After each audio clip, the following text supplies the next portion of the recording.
Welcome to the 11th day of Super Runefire YT World, and I thought we'd, almost close out the 12-day event special by ripping apart all my levels and complimenting some of them, because we're gonna be ranking all of them from number 40 to number 1 based on which one I like more. Yeah, we're doing this. Okay, I'm recording this way too advanced, or way too long. I'm recording this on December 10th, which is like 2 weeks before it's supposed to be uploaded. But you know, nice to get a head start. But anyways, from 40 to 1, we're gonna rank my Super World levels based on my own opinion, because it is my opinion and not someone else's opinion, and I am the creator, so clearly I have the final say in things. Yeah. Let's get started. Number 40, Dance Rodent Dance. Welcome to the only level where I almost timed out on when I replayed it recently, because the final section with the spiked skip squeak, if you played it, is horrid. It's pretty terrible, and I spent maybe 100 in-game seconds on it. No, I think it's just 100 seconds. At least 100 to 150 seconds on that. Maybe 200 seconds. I spent a long time in that section. And besides that, everything else just, you need a lot of proper timing. It's way too precise. Number 39, Swing It On. For a level that has a title based on my favorite song, it just looks kinda ugly. The platforming's alright, but there really doesn't need to be dry bones. I don't know why I use dry bones, but also claws are kinda jank. Let's be honest here. Number 38, Mecha Night Fever.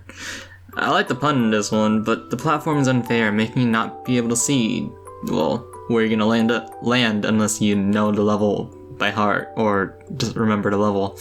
It might take a few tries, or quite a few tries, but you know, it's alright. Melty Land Frightmare is number 37. If you die in this level after getting the Fire Flower, you're sent all the way to the beginning. Which, granted, I tried to remedy that by putting Fire Flowers everywhere, but it's very slow, and you can easily just breeze through the level by just taking all the hits from the rotten mushrooms and then getting a Fire Flower over and over again. So that just prolongs it even more. Yikes. Number 36, Telecaster B-Bone.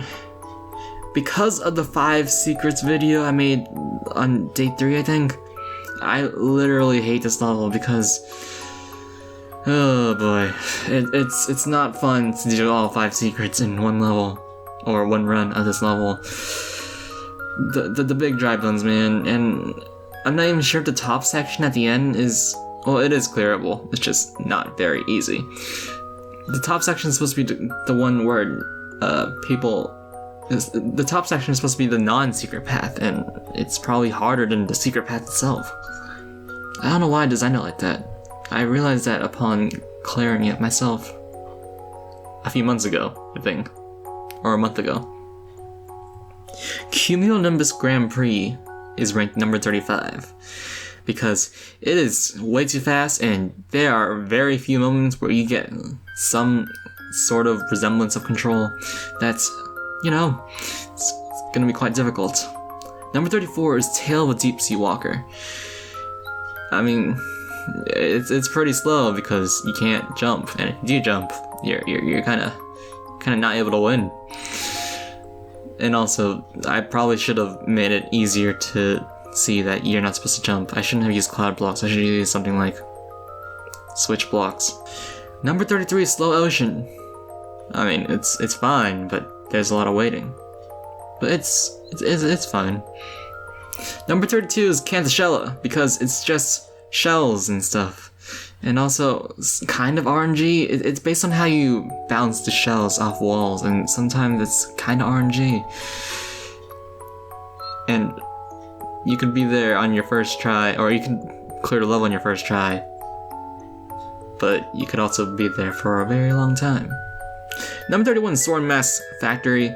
The last section I quite like, however, everything else, it's figuratively uglier than I thought. I don't know how to explain it. It's just, it looks pretty, I guess, but there's some part of it that just doesn't feel right.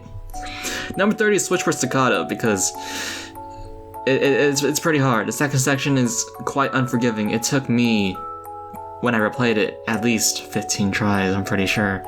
Maybe 10. Also, the boss can be cheesed. That'll be a recurring theme for a few of these. Speaking of, number 29, Donut Stroll. The boss fight's cheesable, and also the level itself is kinda easy. It is the second level I made, but I didn't know what I was gonna do with the level scaling. Also, on the flip side, while the boss fight's pretty easy, pretty easy, the bumpers might make things quite hard. Number 28 is Right Side Now. The secret's broken, and for that alone, it goes all the way down here. Number 27 is Fire Tower. Fire-themed challenges, which should be something I like because it's in my name. But I don't like them. But I do kinda like the boss fight. It's alright. 26 is Grumpy Wall Jump. I like wall jumps, but it's desert needs more review, and I'm not really too much of a fan of that. Also, I'm pretty sure that 10 coin is still unobtainable. I mean, if it isn't, it's still ridiculously hard. I should have made a 50 coin or something. Number 25 is Chomping Circumstance, and this is probably the easiest level in this level, or in the super world. Maybe not because of which one is it, Donut Stroll? But Chomping Circumstance is just, it's alright. The boss isn't easy, but the level itself is very low risk. Number 24 is Lost Ones Repeating. I mean, I kind of like it quite a lot, but it somehow got all the way down here at number 24. Well, I guess because you have to keep looking at the same surroundings over and over and over and over again. You tend to get tired. Number 23 is Meltdown, and I think the first section's alright. You do have to repeat it once. You have to go through it twice, but you repeat it once. The boss fight's kinda unforgiving, if you can call it a boss fight. Number 22 is Hello Plant. This level is quite stressful, but I very much like the boss fight that comes with it. Number 21 is Bombing Potatoes. I do like small, quick brain challenges like WarioWare. The boss fight, however, is kinda lame. I'm glad I give you a Super Bell, but it's just lame in general. Number 20 is Strike the Wind. The secret's way too hard, but the level's alright. I mean, you can't touch your ground, but it's acorn parkour. Who doesn't love acorn parkour? Number 19 is Ghost Duel. The only red coin extravaganza level that's not only my Super World, but overall that I've uploaded. Like, I think I maybe uploaded one in Mario Maker 1, but not Mario Maker 2. I think the challenges are quite interesting, but the level itself is kind of bland because it's just a red coin extravaganza level. Number 18 is Two-Sided Caverns. I like thinking and I like relaxing, which is just what this level is made for. No risk at all, actually. I like the secret, and also after the level that comes right before it, it definitely serves as a good relaxing level. The level before it being Bombing Potatoes. Number 17 is Spinema.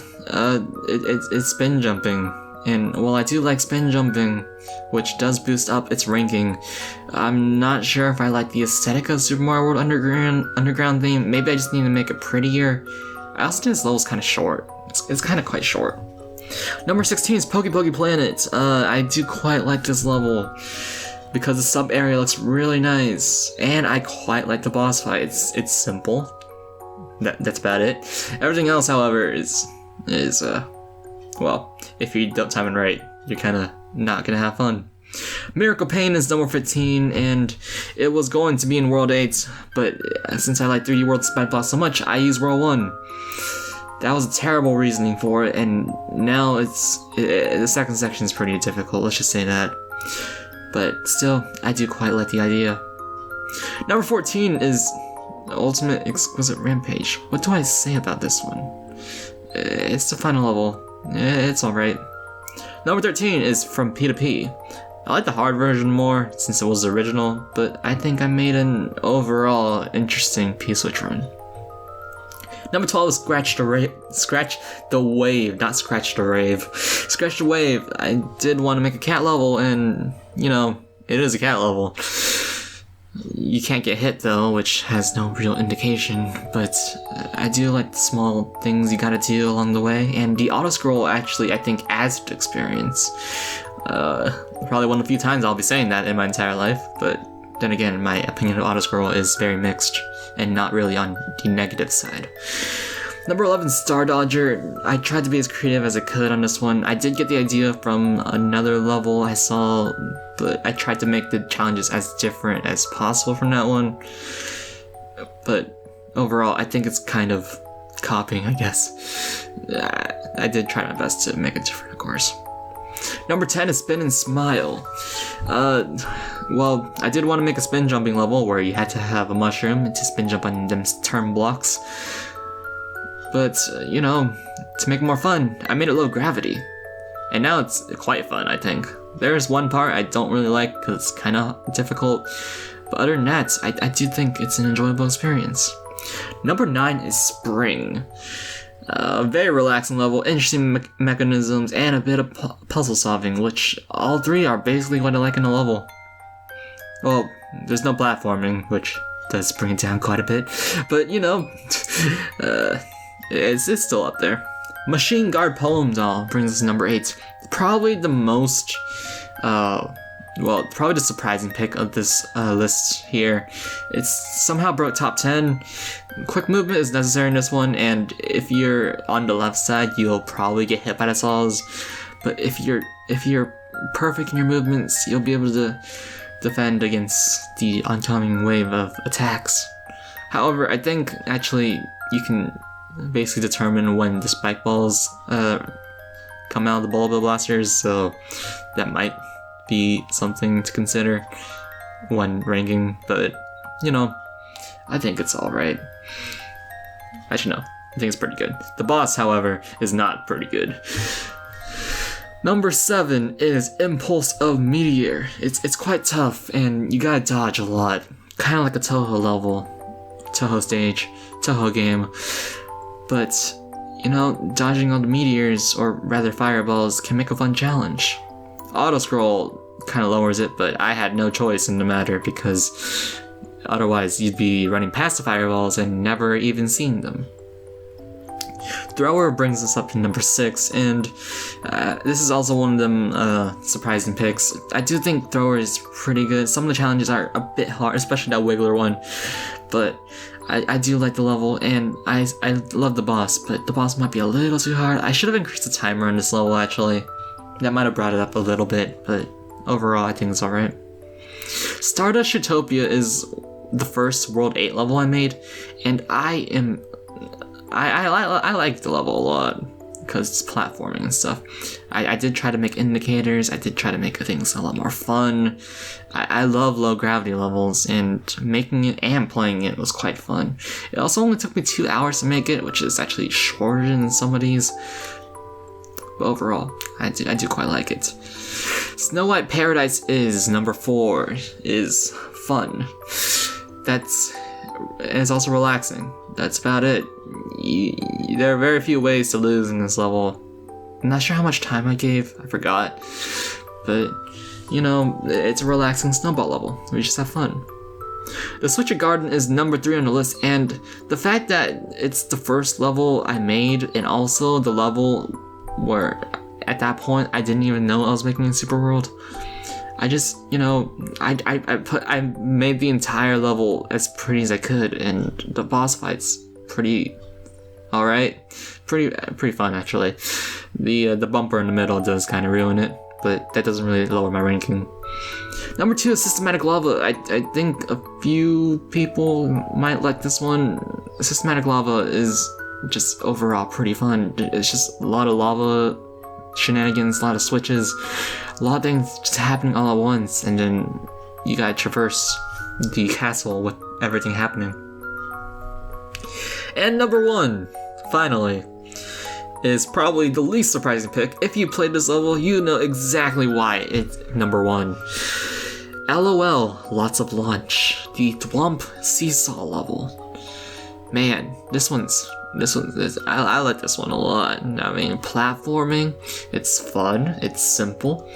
The premise is just overall really cool, I guess. I mean, I don't want to toot my own horn here, but I like this level a lot. Besides that, the boss fight, also pretty simple. I didn't make it too hard. I just made it a timing thing. You know, yeah. I really like this level. And with that said, this day 11's over. We have ranked all 40 Super World levels, in my own opinion. If you liked LOL Lots of Lunch, please tell me in the comments below. Just for that one level, yes. Anything else? No, don't tell me. I definitely would like to hear what your favorite level is if you played all 40. Whether or not you think they're hard, whether or not you think they're fun. I do want to know what your favorite level is if you played all 40, or even just one if you've played at least one level. I wouldn't mind hearing what you like most. I guess if you only played one, that would be your favorite level and also your least favorite level. But regardless, that'll be the end of this day 11. Tomorrow will be the last day, and also Christmas. Where I'm from, I think some places it might be over, but I'm not sure how time zones and stuff works, and also how Christmas works in other countries. And also, if you celebrate anything else, happy holidays to you as well. I mean, happy holidays to whatever you may celebrate, if you do celebrate on that day. But regardless, yeah, that'll be it. I will see you guys next time.